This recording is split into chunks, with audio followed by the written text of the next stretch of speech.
Hello बच्चों, कैसे हो आप लोग। होप आप लोगों ने सबने दिवाली अच्छे से मनाई होगी। आप लोगों के जो रिस्पॉन्सेज आए हैं मेरे लेक्चर पे, तो उसके लिए बहुत बहुत थैंक यू। और आप लोग मेरा सपोर्ट करते रहेंगे तो मुझे उससे encouragement मिलेगा। मैं कोशिश करूंगी और बेटर करने की। अपने सजेशंस प्लीज आप लोग कमेंट सेक्शन में जरूर डालते रहिए। तो आज हम एक नया टॉपिक स्टार्ट कर रहे हैं, एक्सक्रीटरी सिस्टम। तो एक्सक्रीटरी सिस्टम का जो पहला पार्ट है थोड़ा सा बोरिंग है, उसको रटने का ज्यादा है, समझने का कम है। लेकिन उस पे से क्वेश्चंस आते हैं, इसलिए पढ़ना जरूरी है। मैं कोशिश करूंगी उसको थोड़ा सा इंटरेस्टिंग बनाने की, बट फिर भी प्लीज बेयर विद मी, क्योंकि उसमें सब ज्यादा समझने को कुछ नहीं है, बस याद ही करने को है। तो अभी हम लोग जो भी खाना वाना खाते हैं, पिछली बार डाइजेस्टिव सिस्टम जो हमने पढ़ा, उस वो मेटाबोलाइज होता है। मेटाबोलाइज होने के बाद उससे कई सारे टॉक्सिक प्रोडक्ट्स बनते हैं। एक तो है अमोनिया, एक है यूरिया, एक है यूरिक एसिड। इसके अलावा और भी है, कार्बन डाइऑक्साइड है, और बड़े इलेक्ट्रोलाइट्स हैं, ions, sodium, potassium, chloride, phosphate, sulphate, और ऑफ कोर्स वाटर तो है ही। तो ये जो सारे हैं, ये तो वाटर के साथ डिजोल्व होके एक्सक्रीट हो जाते हैं। लेकिन जो मेनली ये तीन है, हम इनके बारे में बात करेंगे। ये एक्यूमुलेट हो गए बॉडी में, तो अब इनका एक्सक्रीट होना जरूरी है। तो हम मेनली अमोनिया, यूरिया और यूरिक एसिड के बारे में बात करेंगे। तो इसमें जो अमोनिया है, दिस इज मोस्ट टॉक्सिक, और इसको एक्सक्रीट होने के लिए बहुत सारा वाटर चाहिए, because it is water soluble.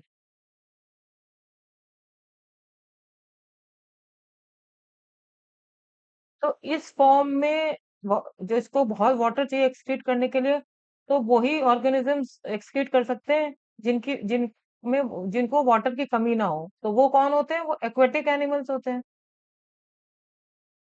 तो जो एक्वेटिक एनिमल्स होते हैं, जैसे कि हो गया एक्वेटिक में फिशेस हो गई,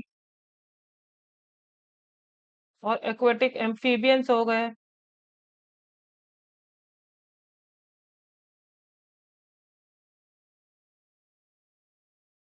तो ये सब जो है जिनमें पानी की कमी नहीं होती, वो अमोनिया को एज सच एक्सक्रीट कर सकते हैं। तो और वो कैसे कर लेते हैं? बॉडी सरफेस के थ्रू कर लेंगे, क्योंकि वो वाटर सॉल्युबल है। या जैसे फिशेस हैं, वो गिल्स के थ्रू कर लेंगी। तो वो ऑर्गेनिजम्स जो अमोनिया को एज सच एक्सक्रीट करते हैं, उनको हम कहते हैं अमोनोटेलिक।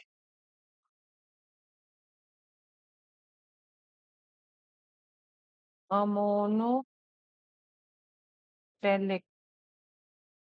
अमोनोटेलिक कौन से ऑर्गेनिज्म हुए? जो अमोनिया को एज सच एक्सक्रीट कर देते हैं। और वो एक्वेटिक होंगे, क्योंकि ये उसको बहुत सारा वाटर चाहिए एक्सक्रीट होने के लिए। अब हम दूसरे की बात करें, यूरिया की। तो यूरिया को लेस वाटर चाहिए होता है। अब वाटर किसको प्रिजर्व करने की जरूरत है? जो टेरेस्ट्रियल, टेरेस्ट्रियल मतलब जो लैंड पे रहते हैं ऑर्गेनिजम्स, उनको। तो वो लोग ये मोड अपनाएंगे कि एज यूरिया उसको एक्सक्रीट करें, जिससे वाटर को कंजर्व कर सकें। तो वो कौन हुए टेरेस्ट्रियल? एक तो हम ही लोग हो गए, मैमल्स। और दूसरे जैसे एम्फीबियन तो कौन होते हैं? जो लैंड और वाटर दोनों पे रहते हैं। एक्वेटिक वाले तो अमोनिया की तरह कर देंगे, और जो टेरेस्ट्रियल एम्फीबियंस हैं, जो लैंड में रहने वाले एम्फीबियंस हैं, वो जो है एज यूरिया करेंगे। तो वो यूरिया को जो एक्सक्रीट करते हैं, उनको हम कहते हैं, यूरिया के फॉर्म में मतलब एक्सक्रीट करते हैं, यूरोटेलिक। ठीक है। लेकिन ये जो यूरिया है, ये डायरेक्ट ऐसे यूरिया नहीं बनता। जो कार्बन डाइऑक्साइड और अमोनिया है बना, ये लिवर में जाता है। और वहां पे एक साइकिल होती है ऑर्निथीन साइकिल, उससे ये यूरिया में कन्वर्ट होता है और फिर ये ब्लड स्ट्रीम में चला जाता है। मतलब जो लिवर है वो इसको ब्लड स्ट्रीम में भेज देता है। अब ब्लड स्ट्रीम से किडनी इसको पिकअप कर लेती है और फिर एक्सक्रीट करती है। लेकिन सारा नहीं एक्सक्रीट करती है, थोड़ा रिटेन करके रखती है। क्यों? क्योंकि वो जो बॉडी है उसकी ऑस्मोलैरिटी को बनाए रखने के लिए थोड़ा यूरिया की जरूरत होती है। ये हम ऑस्मोलैरिटी के बारे में जब हम किडनी के बारे में पढ़ेंगे तब हम अच्छे से पढ़ेंगे। फिलहाल आपको इतना जानने की जरूरत है कि ये जो यूरिया है ये टेरेस्ट्रियल एनिमल्स जो हैं वो यूरिया के फॉर्म में एक्सक्रीट करते हैं, क्योंकि उनको वाटर कंजर्व करना होता है। और टेरेस्ट्रियल मतलब जो लैंड में रहते हैं, तो वो मैमल्स हो गए और टेरेस्ट्रियल एम्फीबियंस हो गए। और जो इस फॉर्म में एक्सक्रीट करते हैं उनको कहते हैं यूरोटेलिक। और ये यूरिया डायरेक्टली ऐसे नहीं होता बॉडी में, ये कार्बन डाइऑक्साइड और अमोनिया जो है ये लिवर में पहुंचते हैं, वहां पे ऑर्निथिन साइकिल से यूरिया में कन्वर्ट होते हैं और फिर वो लिवर उनको ब्लड स्ट्रीम में भेज देती है और फिर वहां से किडनी इसको एक्सक्रीट कर देती है। ठीक है, इतनी बात समझ में आ गई सबको? अब हम आगे चलते हैं यूरिक एसिड पे।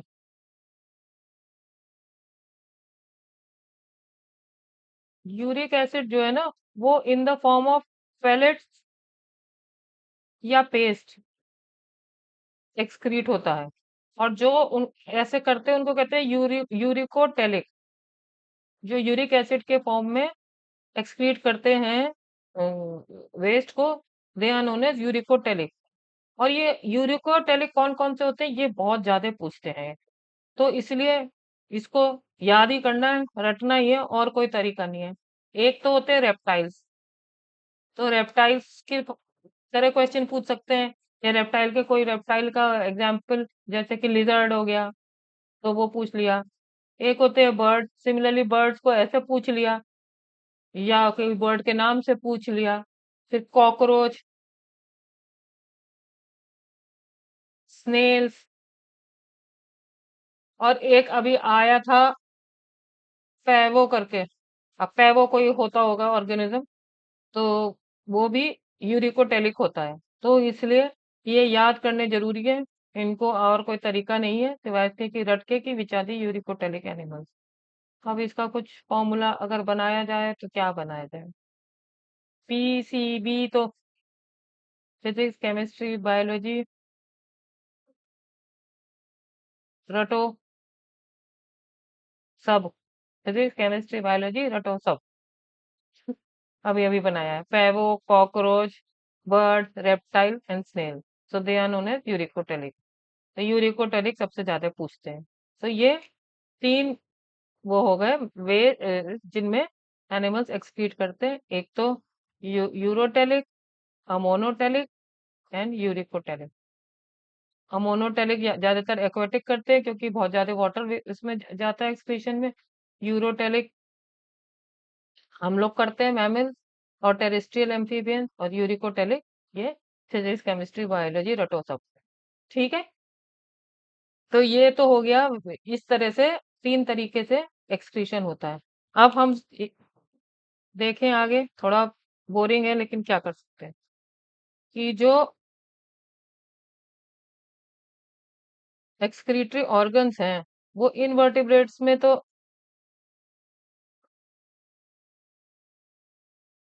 सिंपल ट्यूब्यूल्स होते हैं, और जो वर्टिब्रेट्स होते हैं उनमें कॉम्प्लेक्स होते हैं ट्यूब्यूल्स। मतलब किडनी का फॉर्म, किडनी बना लेते हैं ज्यादातर में तो। ठीक है, तो ये जो है, अच्छा एक बात मैं बताना भूल गई कि अमोनिया वाले जो ये हैं एक्सक्रीट करते हैं, ये इन the form of ammonium ions करते हैं, एक बार पूछा गया। ठीक है, तो अब हमें बेसिकली कुछ एग्जाम्पल्स याद करने हैं कि किसमें कौन से एक्सक्रीटरी ऑर्गन्स होते हैं। तो सबसे पहले तो हम हमारा एक है फ्लैटी हेलमिंथीस, पढ़ा होगा आप लोगों ने, फ्लैट वर्म जो होते हैं, फ्लैटी हेलमिंथीस, जिसमें कि एक होता है प्लेनेरिया, मुझे खुद भी थोड़ा रिफर करना पड़ रहा है। उसके बाद एक होते हैं कुछ एनेलिड्स, मैंने इसको PARC के फॉर्म में लिखा है, इसलिए मैं उसी हिसाब से कर रही हूँ। फिर होते हैं कुछ रोटिफर्स, और लास्ट में होते हैं सिफेलोकॉर्डेट,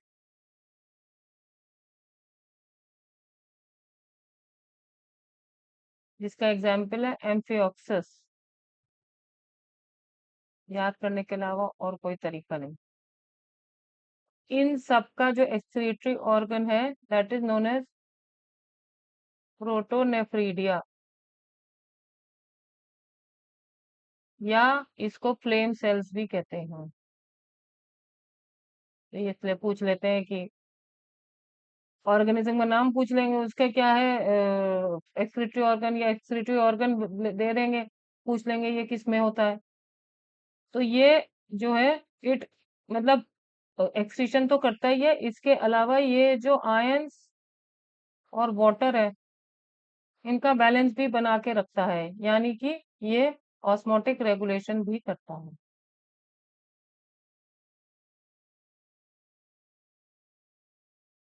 ठीक है, तो ये PARC, प्लेटीहेल्मिन्थेस, एनिलिड्स, रोटिफर्स और सेफेलोकॉर्डेट, जिसका एग्जांपल है एम्फिओक्सस, में ये प्रोटोनेफ्रिडिया या flame cells is the excretory organ, और वो ऑस्मोटिक रेगुलेशन करता है। ठीक है, अब दूसरा है अर्थवॉर्म और अदर एनिलिड्स। कुछ तो यहाँ आ गए और कुछ अदर जो बचे। इसमें क्या होता है, nephridia, excretory organ is nephridia, और वो भी ऑस्मोटिक रेगुलेशन तो करता ही है, और साथ में वो एक्सक्रीशन भी करता है नाइट्रोजनस वेस्ट का।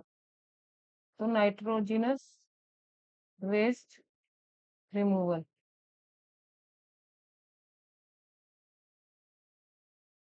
ठीक है, अब तीसरा है इंसेक्ट्स और कॉकरोच।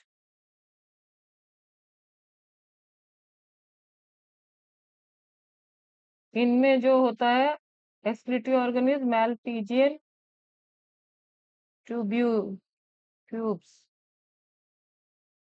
वो भी यही करते हैं, ऑस्मोटिक रेगुलेशन और नाइट्रोजनस वेस्ट का रिमूवल। और लास्ट है क्रस्टेशियंस, जिसका एग्जाम्पल है प्रॉन। तो उसका जो एक्सक्रीटरी ऑर्गन है that is known as antennal gland या ग्रीन ग्लैंड। मालूम है ये तुम लोगों को बड़ा बोरिंग लग रहा होगा, मुझे भी लग रहा है, लेकिन क्या करें, आता है एग्जाम में। एक बार रिवाइज करते हैं। जो ये PARC है, प्लेटीहेल्मिन्थेस, सम एनिलिड्स, रोटिफर्स और सिफेलोकॉर्डेट, जिसका एग्जाम्पल है एम्फिओक्सस, उनका जो एक्सक्रीटरी ऑर्गन है उसको प्रोटोनेफ्रीडिया या फ्लेम सेल्स कहते हैं, और वो एक्सक्रीशन के अलावा ऑस्मोटिक रेगुलेशन भी करता है। उसका मतलब है आयंस और वाटर का बैलेंस बना के रखना। जो अर्थवॉर्म है या अदर एनिलिड्स हैं, कुछ तो यहाँ आ गए, कुछ है, उनका नेफ्रीडिया है एक्सक्रीटरी ऑर्गन, वो भी ऑस्मोटिक रेगुलेशन तो करता ही है, साथ में नाइट्रोजनस वेस्ट रिमूवल भी करता है। जो इंसेक्ट्स हैं, कॉकरोचेज हैं, उनका है मेलफिजियन ट्यूब्स, वो भी ऑस्मोटिक रेगुलेशन और नाइट्रोजनस वेस्ट रिमूवल करता है। और जो क्रस्टेशियंस है, जिनका एग्जाम्पल है प्रॉन, उसका एक्सक्रीटरी ऑर्गन इज एंटिनल ग्लैंड, या उसको ग्रीन ग्लैंड्स भी कहते हैं। तो ये जो मैंने अभी शुरू का बताया है, ये सब कुछ बोरिंग है, रटना है, सब कुछ ठीक है, लेकिन क्या करें, एग्जाम में पूछते हैं। तो इसको आप लोगों को याद करना है। इसके मैं आपको दिखा रही हूँ कुछ क्वेश्चंस, तो आप लोग को यकीन हो जाएगा कि क्वेश्चंस आते हैं, कभी लगे कि जो है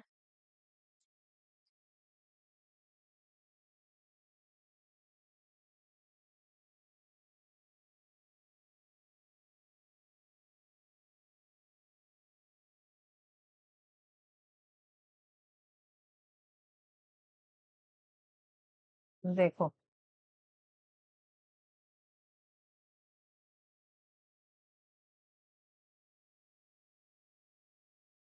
which one of the following options gives the correct categorization of six animals according to the type of nitrogenous waste they give out? Ammonia सबसे पहले, अमोनोटेलिक मतलब अमोनिया, तो अमोनिया तो एक्वेटिक करते हैं, तो ये दो तो आउट हो गए, इन दो में से ही कोई होगा। अब यूरियोटेलिक कौन करते हैं? यूरियोटेलिक करते हैं ह्यूमंस तो करते हैं, लेकिन कॉकरोच नहीं करता। कॉकरोच क्या करता है? कॉकरोच तो यूरिक एसिड करता है, यूरिकोटेलिक होता है। तो इसका सही आंसर हो गया सी। ठीक है। फिर which one of the following characteristics is common both in human and adult frog? अभी तो हम यही बात कर रहे हैं, तो इसका answer ureotelic mode of excretion ही हुआ। ठीक है। अब ये nitrogenous waste is excreted in the form of pellet और पेस्ट बाय, यही मैंने तुम लोग को बताया था, पैवो आया था इस बार, तो इसका आंसर पैवो है, 2022 में आया है, तो इसलिए Pavo. Select the option which shows the correct matching of animals with its excretory organ and excretory product. Rohu तो फिश होती है, तो उसमें नेफ्रीडियल ट्यूब्स तो नहीं होती। सैलमेंडर क्या होता है? सैलमेंडर एक मैमिल होता है, तो मैमिल्स कैसे करते हैं? किडनीज से करते हैं, और यूरिया के एक्सक्रीटरी प्रोडक्ट होता है, इसलिए इसका सही आंसर हो गया बी। ठीक है। इसके आगे वो वाला तो हमने कर लिया, अब नेक्स्ट पे जाते हैं। Uricotelic mode of excreting nitrogenous waste is found in, uricotelic किस में था? बर्ड्स में था, बर्ड्स में था ना, और रेप्टाइल्स में था। तो याद करोगे तभी याद रहेगा, तो इसका आंसर है A. The principal nitrogenous excretory compound in humans is synthesise, कहाँ सिंथेसाइज होता है? मैंने बताया था ऑक्सीजन, वो कार्बन डाइऑक्साइड और ammonia is converted into urea in liver. तो इन लिवर ये दो हैं, इन लिवर, वो दो तो आउट हो गए। In liver and also eliminated by the same through bile, ये गलत है, बनता लिवर में, एलिमिनेटेड मोस्टली थ्रू किडनी, तो इसका सही आंसर हो गया D. Again, uric acid is the chief nitrogenous component of excretory product of frog और मैन, तो है नहीं, अर्थवर्म और कॉकरोच में से कौन सा है? कॉकरोच, याद ही करना है। In ornithine cycle which of the following waste are remove from the blood? मैंने बताया था कार्बन डाइऑक्साइड और अमोनिया जो है through ornithine cycle are converted into urea and then excreted, तो इसका आंसर हो गया सी। अब अगेन यूरिकोटेलिज्म मैंने बताया था, यूरिकोटेलिज्म बहुत पूछते हैं। इट्स फाउंड इन मैमल्स तो आउट है, फिश फिश और फ्रेश वाटर प्रोटोजोन्स भी आउट है, फ्रॉग एंड टोड भी आउट है, तो क्या बचा? Birds, land reptiles and insect, तो इसका आंसर है सी। फिर conversion of ammonia to urea is done by ornithine cycle. फिर in uricotelic animals urea is form by ornithine cycle again. ठीक है।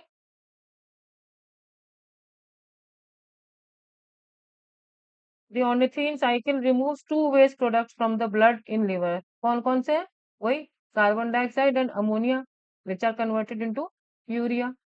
ठीक है। Two examples in which the nitrogenous waste are excreted from the body in the form of uric acid. Birds and lizards सही है।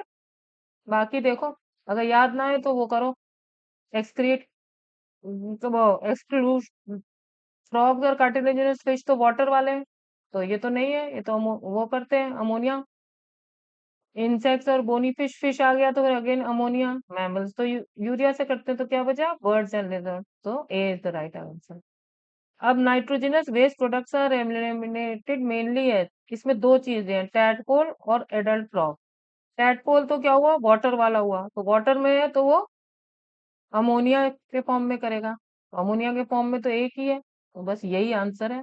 और adult frog तो urea के form में करता है, तो this B is the right answer.